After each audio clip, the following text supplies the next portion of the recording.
When I was locked up, they took my daughter away from her mother at like 2 months. So I'm sitting in jail, just stressed. Like, it was the worst feeling ever. I felt like my daughter was locked up and I was locked up. So when I came home, well, I don't have a case. So I'm home. I'm her dad. Let me get my daughter. Once they have them in the system, it's hard. And I'm on parole, and I'm on gang parole. So I was like, what do I have to do to get my daughter? And they were like, well, you don't have to do anything. You're not a defendant in this case. Your daughter's mother is. So I said, so when it's court, it was like 2 months away or 4 months. I don't remember the exact numbers. Don't hold me on that. Let's give worst case scenario.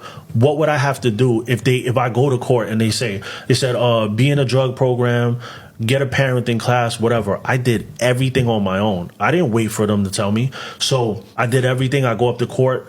The supervisor says, well, he's not a defendant, so if we get a letter from his parole saying that, that he's been, doing what he's supposed to do, we'll give him his daughter.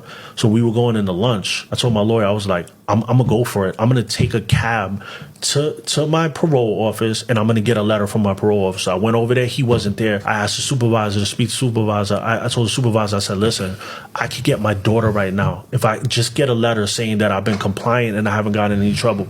And he was like, well, your parole officer's not here, so I can't do that. I don't know. So he said, listen, this is what I'm going to do for you since you're so adamant. I'm going to give you this letter.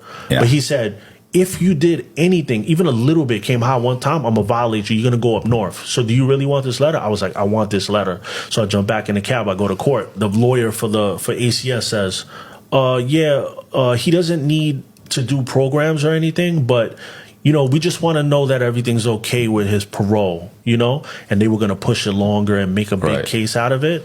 And I just was like, bam. And the judge was like, I have never seen anyone do what you just did. And he said, let me ask you one question, though, before I let you know if you could have your daughter or not. Do you want custody of her, or do you want your mother to have custody of her? Because my mother was with me. I was like, I want custody of her. She's my daughter. It's my responsibility. He gave me to her. And when it was all over, he said, the reason why I gave you your daughter is not because you going to get paperwork or anything. It's the fact that you're the first man I seen in here that actually didn't want your mother to take your kid. You wanted custody yourself. And I got my daughter. I've had custody of her since. John Wayne Gacy, what kills me is the way he would get these kids, he would overpower them, was he'd have them handcuff themselves. I mean, you know what I'm saying? He just tricked them. Because he went after teenage boys. Right. He would trick them. He'd get them stoned or drunk. Whatever. You lure them back. And then he'd say, yeah, I've got these he'd pull out the handcuffs and he'd say, yeah, you can look. And he'd handcuff himself and say, look, you can. And he would turn around. He had the key. He'd unlock them and be like, yeah, you can get out of them. Here, put them out. I'll show you. Kid would handcuff himself. And now you're just fucked. Yeah. You're wearing a pair of handcuffs. And then the way they caught him was crazy. So the police knew it was him. So they're like doing all this surveillance on him. John Wayne Gacy, being so arrogant, is like, you know what? You guys want to come in and, it's cold out here because it was in Chicago. You guys want to have dinner? So they're like, yeah, sure. So he invites the cops in that are investigating him. They're having dinner. One of the detectives goes to use the bathroom. So it was cold as hell. Gacy turns on the heat. And when he turns on the heat, the detective can smell dead bodies. And he's like, and he uses that to draft up a search warrant. Right.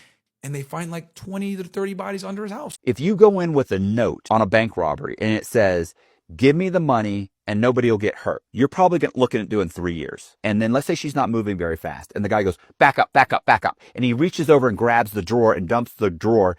And then he leaves. Here's what a prosecutor will do. There's an enhancement for kidnapping. And the definition of kidnapping is so liberal that if you simply move someone from one point to another just by directing them, controlling my movement, then that's kidnapping. I give you a note. They give me $5,000. I leave the bank. I should have gotten 3 years. Instead, for bank robbery. Instead, what you get is that you committed a bank robbery under the threat of force, right? And you scared this person and you told them to move back. They also charge you with kidnapping. So now you're looking at 20 years. Yeah. Think about it. 20 years. And then they'll tell that person to get on the stand and they'll say, look, you were in fear of your life, weren't you? Yeah. We need you to get on the stand. We need you to tell the judge you were in fear of your life, because you were in fear of your life, weren't you? And you know what they say? They're talking to a prosecutor. They go, yeah, no, I was scared. Well, we need to make sure you say you were scared. You were in fear of your life. You were afraid of this man. And then he told you to get back, right? He moved you. That constitutes kidnapping. Yeah. We forced you. What we want to make sure, they'll tell them, because otherwise he's going to walk away. Yeah. He's going to get probation. They already know you're going to get 3 years. They lie to the witness. The witness then says all of these things. The judge gets upset because she's on the stand upset and crying. So now you're looking at 20 years. At my house, smoking on the couch, and I hear a knock on the door, and I hear Anthony, and my neighbor's name was Anthony. So I think it's my neighbor, knocking on my door, right? And so I'm like, yeah, come on in. So they open the door, and it's a couple of sheriffs, and they come walking in. I'm like, oh shit. I'm like, all right, well, come on in, man. And so they come walking in, they kind of like start looking around. I got like a 4-footer water pipe, you want to call it, or whatever, laid up against the couch. I got like a smaller one on the table, and there's like a big joint burning on the ashtray. And I'm just like, and they're like, yeah. They were like, you were here, you have a dog? And I was like, yeah. And they're like, well, they were like, we're here to arrest you for animal cruelty. I'm like, what? They're like, yeah, we just got your dog. Your dog was brought in. Apparently he was involved in a car accident like 2 weeks ago. And I was like, yeah. I was like, as you can see, I was in the hospital. I was like, I just got out of the hospital. I had the paperwork right there. I was like, I just got out of the hospital. Was the dog hurt? So I guess apparently he had his jaw. I don't know. He had something wrong with his jaw. I don't know exactly what it was, but so I had gotten out of the hospital and didn't know where my dog was. So I'm calling around trying to find my dog. Takes me about a day to find my dog. So he's at one of the kennels in the city. So find out where he's at. And then I have my buddy Paul. My buddy Paul goes and picks up my dog from the kennel place and takes the dog to the vet. This was one day I'm out of the hospital. Picks up the dog, see there's something wrong with his jaw, takes him to the vet. And so we're like, okay, cool. That's where it was like left at. And I guess he was at the vet for a few days, and they didn't know that I was in the hospital. And so they had figured the original car accident date was a couple weeks prior. That's why they called. So I show them all the paperwork, and they're like, okay, we're going to arrest you, but I can see that it was like you're in the hospital, then you find him, but you're still going to have to go to court. So I end up going to court a few weeks later. I show them the paperwork, and they were like, okay, we'll come back in 3 weeks. We'll settle this. Okay. Go back to court 3 weeks later, and they call the case, and I kind of show them. I'm like, hey, like I'm in the hospital. I'm out a day. I find him the next day, and he's at the vet the next day. Right. What's up? Where's my dog at? And the dude in the pews behind me, he's like, hey, if they have a pit bull or a Rottweiler longer than like a couple of weeks, they put him to sleep. And I'm sitting there. I'm like, are you kidding me? And like I'm here. I'm like, so did you guys put my dog to sleep? I'm sitting here in court.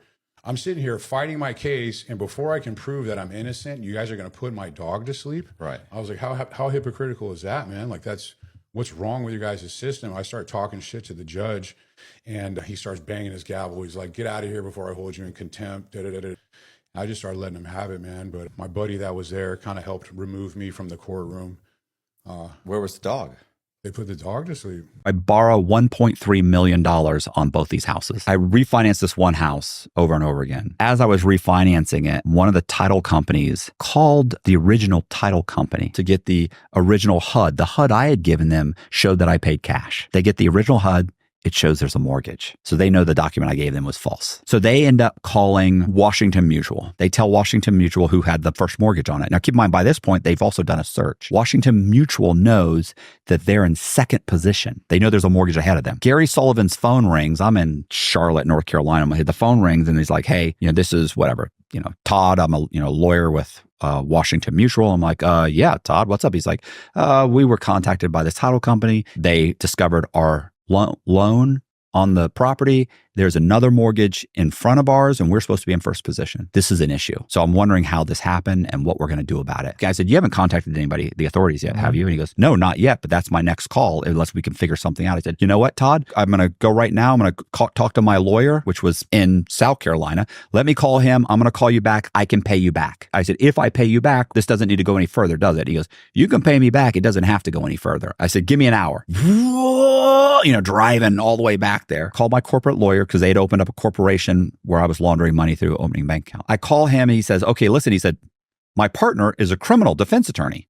So I'm going to set up a meeting real quick. By the time you get here, we'll both meet with you. I said, okay. So I meet with them. I walk in, I sit down, I say, hey, they go, okay, Gary, what's going on? Washington Mutual just figured out that there's a mortgage in front of them and they want me to pay them off. Okay, well, you said there's also a couple mortgages behind them too. And I said, yes, but they don't know about those. They go, okay, so can you pay off the first mortgage? I said, yes, but I need you to call him and get him to say in writing that they're not going to contact the authorities, that this is, he goes, well, why would they? It's a creative financing error. He calls up. He says, listen, Gary said he can pay you off. So I go to the bank and I get the money. I come back there. Well, wait a minute. There's an issue. You've still got multiple mortgages on these. We're going to have to pay these back. I said, no, I'm not going to pay them back. And he goes, well, what if they find out that there's other mortgages on the property? I go, then I leave town. And he goes, Gary. He said, you can't just leave town. The FBI will find you. And I go, you're assuming my name is Gary Sullivan.